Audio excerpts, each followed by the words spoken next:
नमस्कार दोस्तों, कैसे हैं आप लोग। आई होप आप सभी जो है पढ़ लिख रहे होंगे, मेहनत कर रहे होंगे, जीवन को समझ रहे होंगे और एक अच्छी ज़िंदगी बसर करने की कोशिश में लगे होंगे। और साथ ही साथ थोड़ा ही सही लेकिन प्रयास कर रहे होंगे कि हमारे साथ वाले लोगों की भी ज़िंदगी अच्छी बसर हो। तो इसी कड़ी में दोस्तों कुछ बातचीत आप लोगों से करनी थी। रात के 3:26 हो रहे हैं और दिमाग तेज़ी से दौड़ रहा है। कई सारी चीज़ें चल रही है, बहुत सी चीज़ें आ रही है, बहुत सी चीज़ें जा रही हैं। इस बीच मेरा मन हुआ कि मैं अपने लोगों से थोड़ा रूबरू हो लूँ, बातचीत कर लूँ, क्योंकि कहते हैं ना कि चीज़ें पहुँचाई जाए वो ज़्यादा बेहतर है, समझी जाए, सोची जाए। हालांकि जो है कई सारी चीज़ें चल रही है, लेकिन उनमें से कुछ चीज़ें जिन पर मुझे लगता है कि इस समय बोलना बहुत ज़रूरी है, उन पर चर्चा की जाएगी। सबसे पहली बात जो मुझे लगती है वो है देश। देश में है एक संसद, पार्लियामेंट, और पार्लियामेंट में है बड़े बड़े नेता। तो थोड़ा देर से मौका मिला ये वीडियो डालने का, लेकिन जिस दिन मोदी जी की स्पीच हुई पार्लियामेंट में नो कॉन्फिडेंस मोशन के बाद, जब उन्होंने बोला, और भी कई सारे जो है एमपीज़, कई सारे नेता, बड़े बड़े दिग्गज नेताओं ने जो भाषण दिए सारे सुने मैंने, लेकिन मैं एक्साइटेड था कि हमारे मोदी जी क्या बोलने वाले हैं। फाइनली उन्होंने भाषण दिया और भाषण सुनने के बाद मुझे बहुत शर्म आती है कि जो है वो बोलते बहुत अच्छे हैं, वक्ता बहुत अच्छे हैं, वो बहुत चतुर व्यक्ति हैं, हमारे देश के प्रधानमंत्री हैं, मैं उनकी बहुत इज्जत करता हूँ, लेकिन मुझे शर्म आती है कि क्या बोले। शर्म यह आती है कि क्या बोलने की ज़रूरत है, क्या बोलना चाहिए था, और जिन चीज़ों के बारे में बोलना चाहिए था उस पर बिल्कुल भी नहीं बोला गया। बहुत बुरी स्थिति है। और चूंकि उन्होंने बहुत महत्वपूर्ण मुद्दे जो कवर नहीं किए, इसका जो नुकसान होगा वो आगे हमारे देश को बहुत तकलीफ देगा। एक व्यक्ति की बातों से, विचारों से पता चल जाता है कि उसका लक्ष्य किधर है, वो क्या चाहता है। जैसे मैं वीडियोस डालता हूँ, मैं जिन जिन मुद्दों को उठाता हूँ, जिस विषय पर चर्चा करता हूँ, उससे ये पता चलता है कि मेरा आगे क्या ध्येय है और मैं किस तरफ जो है अपने जीवन को ले जा रहा हूँ। उसी तरह उनके भाषण में करी गई बातें बताती है कि हमारा देश किस तरफ जाने वाला है, कारण कि वो देश के सबसे बड़े पद पर, सबसे मुख्य पद पर बैठे हैं। 2 घंटे से ज़्यादा का उन्होंने भाषण दिया। मुश्किल से 15 मिनट में महत्वपूर्ण चीज़ें होंगी। सोचिए, लगभग 2.25 घंटे का भाषण था, 15 मिनट की महत्वपूर्ण चीज़ें, बाकी सब बकवास। क्यों बोला, क्यों वक्त ज़ाया किया आप लोगों ने, लोगों का वहाँ। वो लोग, वो युवा जो बड़ी उम्मीद से प्रधानमंत्री के भाषण को सुनते होंगे, उनका 2 घंटे का समय तो बर्बाद चला गया ना। आपको बोलना था, आपको जो है हम जनता ने मिलकर, हम जनता ने अपनी पावर आपको देकर इतने बड़े पद पर पहुंचाया है, इसलिए कि आप कुछ मुद्दे की बात करें, आप कुछ ऐसी बात करें जिससे हमारे बेहतर भविष्य पर जो है असर पड़े। क्या कर रहे हैं आप। बहुत दुख हुआ, मुझे बहुत दुख हुआ, हो रहा है।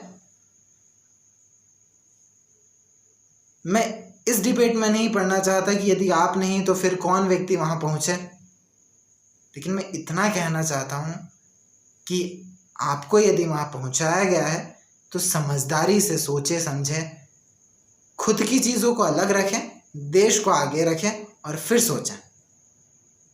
अक्सर मेरे जीवन में भी इस तरह की समस्याएं आ जाती है कि क्या खुद का भविष्य या देश। ऐसे समय पर परिवार से यदि बात करेंगे तो परिवार यही कहेगा कि भैया पहले परिवार तो पहले खुद। बहुत सी चीज़ें चलती है एक व्यक्ति के जीवन में, लेकिन बहुत मुश्किल से आप डिसीज़न लेते हैं कि नहीं, मैं देश के साथ खड़ा होऊंगा। और यदि आप ऐसे डिसीज़न के बाद एक देश के प्रधानमंत्री बनते हैं तो आपको उस फैसले के साथ अडिग रूप से खड़े रहना होता है, बकवास नहीं करनी होती इतने बड़े पद पर बैठकर।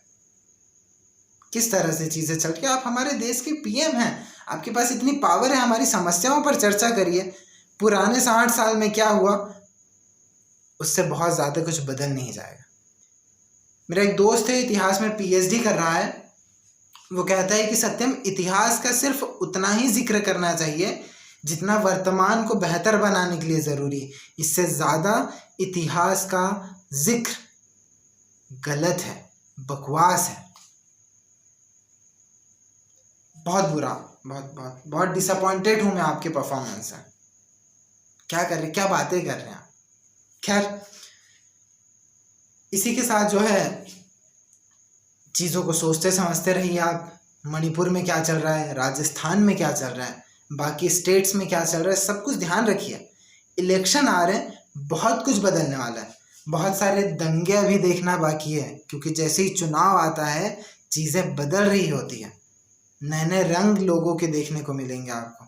सतर्क रहिएगा इस बारे में, बहलावे फुसलावे में नहीं आइएगा। माहौल ख़राब किया जाएगा। अक्सर जो है इलेक्शन जीतने के लिए माहौल ख़राब कर दिया जाता है देश का। इस चीज़ को बहुत सावधानी से ध्यान रखिएगा। इसके साथ ही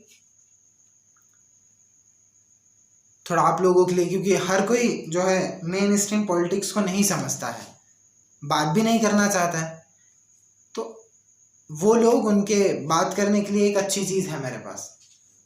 मैंने कुछ देर पहले एक मूवी देखी, जो है मतलब आज ही देखी, ओ माई गॉड 2, OMG 2। अक्षय कुमार जी, पंकज त्रिपाठी जी, इन लोगों ने जो है मूवी में काम किया। बहुत अच्छी मूवी, बहुत शानदार मूवी है। जिस तरीके से उन्होंने सारी चीज़ों को जोड़ा और इंडियन फिलॉसफी को जोड़ा और बहुत ज़रूरी मुद्दे, बहुत ज़रूरी शिक्षाओं को उस फिल्म से जोड़ा, बहुत सुंदर तरीके से बनाई गई है फिल्म। साथ ही साथ मुझे लगता है बहुत ज़रूरी भी। ज़रूरी इसलिए क्योंकि हमारी जो नई पीढ़ी है, हमारे पेरेंट्स जो हैं, पेरेंट्स से समझना शुरू कर। मैं ये नहीं कहूँगा कि आपके दादा दादी उस मूवी को पूरा अच्छे से समझे, लेकिन आपके माता पिता, हमारी उम्र के लोग और हमसे जो नई पीढ़ी आने वाली है या जो आ रही है, जो है हमसे छोटे लोग उम्र में, उन सभी को वो मूवी देखनी चाहिए। अपने छोटी भाई बहनों को दिखाइए साथ में। मैं भी ये करने वाला हूँ। आप भी अपने छोटे भाई बहनों को दिखाइए। जो मुद्दे उसमें उठाए गए हैं वो बहुत ज़रूरी हैं, जिसके बारे में हमें पता होना चाहिए। हमें अपने करीबी लोगों से जिसके बारे में चर्चा करनी चाहिए, वो सारी चीज़ें उसमें है। देखिए ज़रूर। हो सकता है कई लोग सोचें कि जो है, चूँकि अक्षय कुमार जी को शिव जी से जोड़ा गया है, तो हो सकता है कुछ लोग ये सोचें जो हिंदू धर्म के नहीं हैं कि ये मूवी तो हिंदू धर्म से संबंधित है। तो ऐसा बिल्कुल नहीं है दोस्तों। ये आम मानव के, हमारे वर्तमान समय के समाज, जिसमें मुस्लिम भी है, जिसमें हिंदू भी है, जिसमें सिख, ईसाई और भी जितने भी धर्म हैं, उन सभी के जो नई पीढ़ी है, जो लोग हैं, जो बच्चे हैं, छोटे उम्र के, हमारी उम्र के, जो चीज़ों को नहीं समझते और कई सारी ऐसी चीज़ें जिनको बारे में वो बात नहीं कर पाते हैं, मे भी वो कंफर्टेबल नहीं है जिनके बारे में चर्चा करने के लिए, उन मुद्दों को उठाया गया है। ऐसे में वो मूवी सभी रिलीजन के लोगों को देखनी है। वो सिर्फ हिंदू धर्म के शिव जी से नहीं जुड़ी है, वो हमारी आम समस्या से जुड़ी है, हमारी आम पीढ़ी से जुड़ी है, हमारे लोगों से जुड़ी है। तो मूवी देख सकते हैं। हालांकि इसी समय गदर मूवी भी लगी है। तो हमारे देश में जो जनता है, जिन लोगों का पाकिस्तान से बड़ा जो है, पाकिस्तान के प्रति जिनका बहुत क्रोध है ना, वो हो सकता है गदर को देखें। देखिए, बहुत अच्छी मूवी हो सकती है वो। मैंने अभी नहीं देखी है, देखूंगा ज़रूर, ताकि पता चले समाज में किस किस तरह की फिल्में और बनाई जा रही है। लेकिन ये मूवी ज़रूर देखिए। और अपने छोटे भाई बहनों को, यदि आप माता पिता हैं तो अपने बच्चे, यदि वो समझते हैं थोड़ी थोड़ी चीज़ें, तो उनको साथ में बैठा कर ये मूवी दिखवाइए, देखिए उनके साथ। अच्छी चीज़ें दिखानी चाहिए अपने बच्चों को भी। तो मैं ये कह रहा था कि गदर मूवी भी आई है। पाकिस्तान के प्रति जो लोगों का क्रोध है, उसके कारण वो इस मूवी को देखेंगे। देखिए, लेकिन एक बात हमेशा ध्यान रखिएगा दोस्तों, वो ये कि पाकिस्तान जो है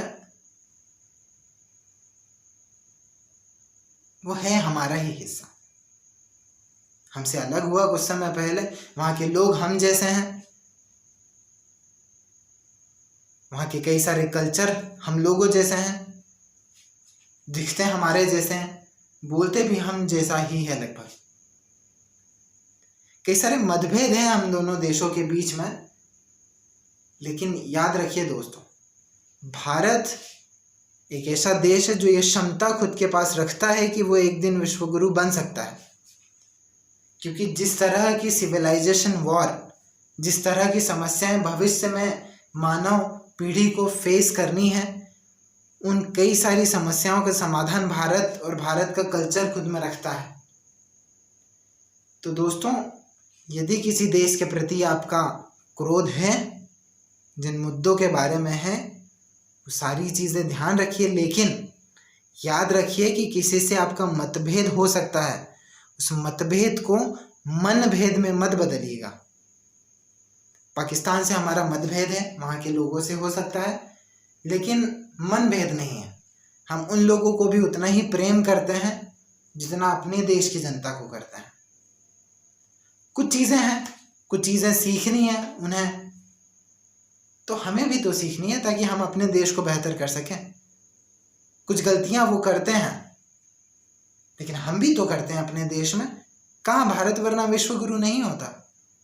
तो चीज़ें सीखनी है, लेकिन मन भेद ना, पूरी सृष्टि को प्यार करिए, क्योंकि हम भारत हैं। हमारा जो मानना है वो है वसुधैव कुटुंबकम। हम पूरे संसार को प्रेम करते हैं, क्योंकि ये पूरा संसार ईश्वर के द्वारा बनाया गया। हम उन्हें भी प्रेम करते हैं, हम अमेरिका वालों को भी प्रेम करते हैं, हम इंग्लैंड वालों को भी प्रेम करते हैं, हम सभी जनता को प्रेम करते हैं। लेकिन यदि किसी जनता, किसी व्यक्ति के मन में कुछ गलत विचार है, तो उसको सुधारने के लिए हम जो करते बनेगा वो करेंगे। Will do what ever is needed, जो भी ज़रूरी होगा हम बिल्कुल करेंगे उसे। तो लोगों से मतभेद हो सकते हैं, मनभेद ना होने दीजिए, ये बहुत ज़रूरी है ताकि हम आगे विश्वगुरु तक की यात्रा तय कर सकें। इसी के साथ चीज़ें सोचते समझते रहिए, पढ़ते रहिए, बेहतर चीज़ों को अपने लोगों के बीच साझा करते रहिए। मैं भी पढ़ रहा हूँ, बहुत सारी चीज़ें चल रही है जीवन में। यकीन है कि हम लोग बहुत बेहतर करेंगे। आगे जाकर हम युवाओं को देश की बागडोर संभालेंगे। मुझसे जो उम्र में बड़े हैं उन्हें मैं विश्वास दिलाना चाहूँगा कि चिंता मत करिए। यदि आप अभी बहुत महंगी सब्जियाँ या बहुत बुरा वक्त देख रहे हैं तो चिंता मत करिए, चीज़ें बेहतर हो जाएगी। हम लोग आ रहे हैं। हमारे ही बीच से कोई आने वाले समय में पार्लियामेंट में बैठा होगा। थोड़े फिसल गए हैं अभी के थोड़े फिसल गए हैं अभी के नेता। कई सारे लोग ध्यान नहीं दे रहे। क्या करें, हो जाता है कई बार इस तरह से। जब आपको एसी वाले कमरे बड़ी बड़ी गाड़ियाँ मिल जाती है तो सड़क पर क्या चल रहा है, आम जनता के जीवन में क्या चल रहा है, निकल जाती है दिमाग से इधर उधर बातें। पर यकीन रखिए, अब की जो युवा पीढ़ी है वो ऐसी नहीं है। हम बदलेंगे देश, हम एक बेहतर भविष्य लाएंगे। बहुत बहुत नमस्कार।